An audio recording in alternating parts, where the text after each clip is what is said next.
Because of the actions we've taken, gas prices are coming down here at home. Americans across the country have stepped up and are doing the right thing, but not everyone.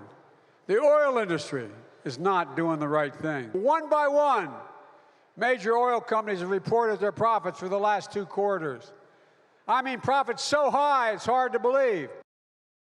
With just 6 days before the midterms, Joe Biden yesterday slamming oil and gas companies as Americans face soaring costs ahead of winter. A low diesel supply threatening to make inflation even worse, as the average price is up more than 40 cents a gallon in the last month, nearly $2 since last year.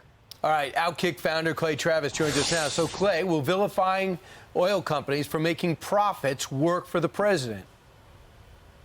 No. The best thing that Republicans have working for them, guys, is every time Joe Biden opens his mouth at a rally, there are more people who vote Republican. This guy has completely and totally lost it. And Democrats have long not been very strong on business, but there's almost no one who understands business at all now in the Democrat Party. Exactly. And when you look at Joe Biden stumbling and bumbling his way through every address, he is the best advertisement for Republicans out there. He's making it worse. He went to Miami, where Ron DeSantis is about to win by 12 or 13 points in one of the biggest landslide elections in Florida state history.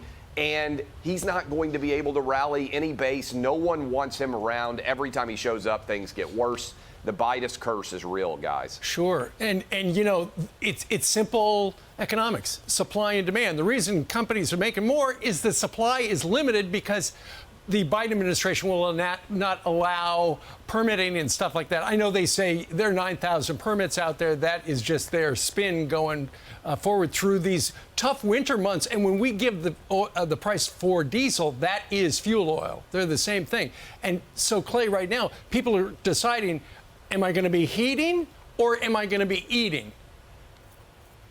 Yeah, I mean, it's absolutely brutal. You're right to break down where we are. And don't forget that the Joe Biden Green New Deal energy policies require us to go beg Venezuela, to go beg Iran, to go beg Saudi Arabia. And if Russia weren't invading Ukraine, we'd be begging them too to produce more oil. Look at what happened with this embarrassment of Saudi Arabia and the OPEC decision. Biden thought they had a secret deal to increase the production of oil. Well, how about we control what we can control and produce more oil and gas here? And remember, this builds this supply chain crisis. Guys, we still don't have baby formula widely available like it should be. And now truck drivers can't go out all over the Southeast. There's a warning about what exactly is going on with supply there, which is going to increase overall inflationary pressures everywhere because, as you guys well know, so much of what is moved around this country occurs through truck drivers. And when their diesel cost goes up, well, guess what? They pass along that cost to everyone else, further increasing inflationary pressure.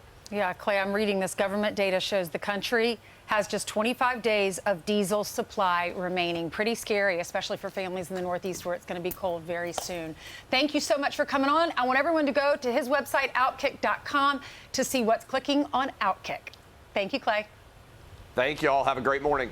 I'm Steve Ducey. I'm Brian Kilmeade. And I'm Ainsley Earhart. And click here to subscribe to the Fox News YouTube page to catch our hottest interviews and most compelling analysis.